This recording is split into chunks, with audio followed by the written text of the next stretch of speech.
Wow. What a weird, specific word to use here. What a weird, strange, specific phrase. I wonder if there's any particular ways in which that specific phrase has been used in the last, I don't know, few years in regards to trans people. You know, the word social contagion. I wonder if there's any specific scenarios in which that word has caused problems.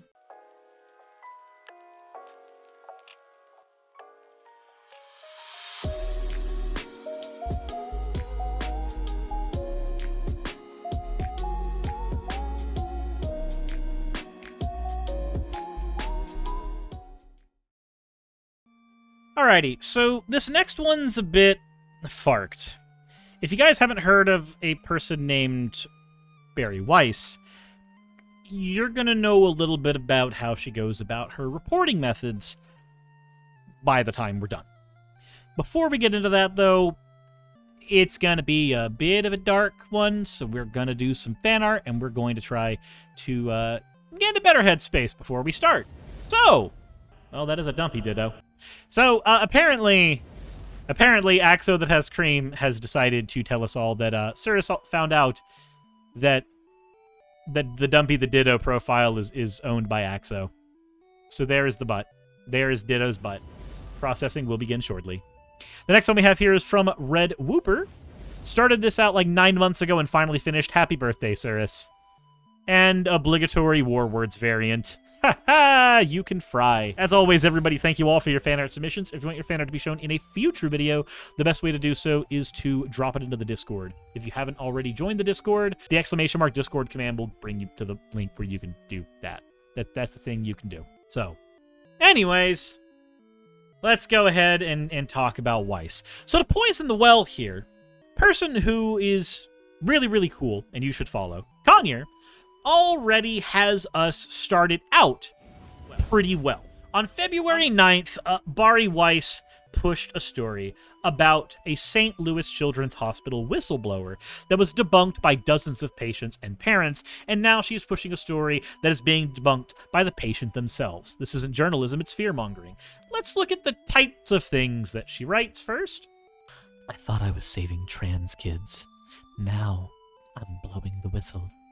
Jamie Reed is a progressive. She is a queer woman married to a trans man, and she's devoted her career to the vulnerable, which is why she joined the Transgender Center at St. Louis Children's Hospital 4 years ago. But today, she's blowing the whistle. Almost 24 parents of children seen at the clinic, which opened in 2017, say their experiences sharply contradict the examples supplied by Jamie Reed, a case manager who left the WU Center after being employed there for more than 4 years. Reed outlined her concerns in an article published online February 9th. Her sworn affidavit, which included additional allegations, was released that day by Missouri Attorney General Andrew Bailey, who was leading a state investigation. Weird that. So I wonder what type of stuff is being written by somebody who has such a wonderful track record here. Well, let's see here. I felt bullied. Mother of child treated at transgender center speaks out. So, we could read the actual article here, or we could accept instead that we already know that the words that are being written by Bari, are not the greatest. So, why don't we look at the direct words from the person who was being written about the entire time? Maybe that would be better. That would actually be a little better than the words written here. If you want to read this particular article, by all means, you have the ability to. But let's go ahead and look over what Alex has said. This begins by saying, when trying to make sure that I don't have a dead name in here. It's fine. We just read Alex's statement. I have reinstalled Twitter to respond to this story and make sure my voice is fully heard. I am Casey. My real name is Alex, but my mom decided it would be best to hide it for anonymity. But this is my story, not hers. And this is not the Free Press's story. About a week ago, my mom contacted Emily Yoff without my knowledge and told her what was supposed to be our story. She expressed her frustration with the transgender clinic at Washington University, many of which are false perceptions that my mom has about the doctors and the clinic. I learned of this article through my mom over the phone when she asked if it was okay that at the FP, the Free Press, published the article. I said that I wanted to read it first. When I read the draft, I was disgusted with what the reporter and my mom had made my experiences out to be. Upon interviewing Emily Yoff, I myself, I was told that I had no say in whether or not the article would be published. I asked if my consent was required to publish the article, and the reporter told me that's not how these things work. After she had edited the article and published it, I had not found out about this until 20 hours later, I was extremely frustrated. The article makes it out that my mother had no say in the implant of the Suprelin. This is completely false. My mother claims that she was pressured into saying yes by the doctors. A big issue that they point out is that the doctors quoted suicide statistics in transgender adolescents. I don't deny that these statistics were quoted, but also sustained that the doctors didn't say that I was at substantial risk of this. The article mentioned that my grades dropped from A's and B's to D's and F's in the semester. This is a completely exaggerated statement. My grades were on a steady decline since 2020 due to an unrelated mental health concern.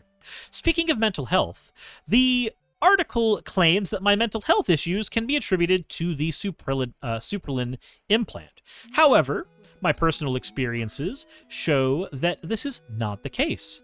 Since COVID-19, my mental health has been declining, and it was already an issue. Gee, I wonder if there was anything that actually could cause mental health decline in the beginning of the COVID-19 pandemic. Maybe there's a common thing that happened to a lot of us that we could relate to there. Also, Seaman Monkey Dog, thank you for the follow. I was in counseling with the Washington University Transgender Care Center, in which I was treated amazingly by my counselor. She was a friend to me and offered a great amount of support. This was taken away when my mom revoked consent for the Suprelin. After she revoked consent, my father and I, along with the university, attempting to set up a meeting with my mom. She did not attend this meeting, claiming that she was not contacted. Later, she admitted that she was. Currently, Alex is seeking out advice from a lawyer on how to go about proving that their side of things is how everything all went down.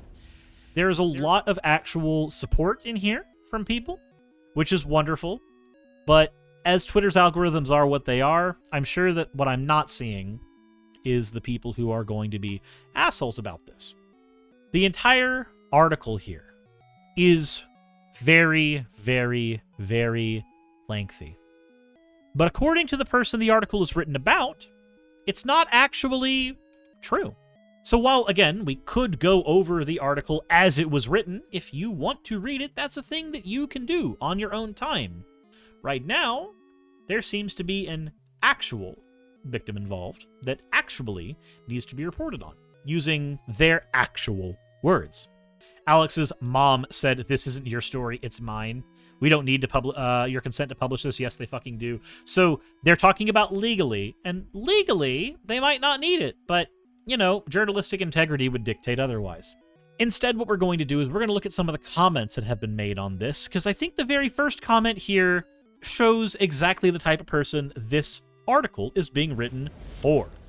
I'm Gen Z, 23 years old. This social contagion has spread everywhere, and I'm one of the few people in my generation speaking out about it and writing about it. Wow! What a weird, specific word to use here. What a weird, strange, specific phrase. I wonder if there's any particular ways in which that specific phrase has been used in the last, I don't know, few years in regards to trans people. You know, the word social contagion. I wonder if there's any specific scenarios in which that word has caused problems. Transgender identity seems to especially be affecting autistic kids. The rate of autism within trans-identifying people is 7 to 8 times the usual rate. For a lot of kids who feel weird or left out, they think transitioning will solve their problems and give them a community that affirms them. 20 years ago, they'd just be punk or emo. Yeah, it's almost like as certain things are more socially accepted, more people feel okay coming out of the closet. Also, yes, the rates of people who are trans is higher in people who have these signs that we would associate with autism. That does not magically mean that those people are not trans. It's almost as if gender being a largely social construct and autism being something that affects the way that you navigate the world socially in many cases, it's almost as if you would expect that. And that's not a bad thing. It doesn't negate the individual experiences of anybody who's trans. Also, there's plenty of people who are neurotypical and trans. Those are the types of comments on this article. It's those types of comments that make me go, oh, these are the types of people that this is being written for. So they'd be punk or emo because punk and emos are queer-friendly communities? Funny that. Funny that. Now, there is a case. I do want to see what happens with this, because there is a case here that maybe some of the stuff in the actual article is technically considered libel. Who knows? We'll see. What I am happy about is that despite Twitter being a terrible fucking mess of a platform, I am happy that Alex did hop on Twitter in order to tell their version of the story, their story, that was supposed to be something that they would have consent in talking about, even if they didn't. Even if they didn't in the original version of the story that the mom tried to push through. So, we'll see what develops with this. But for the time being, this is where we throw it back to you guys.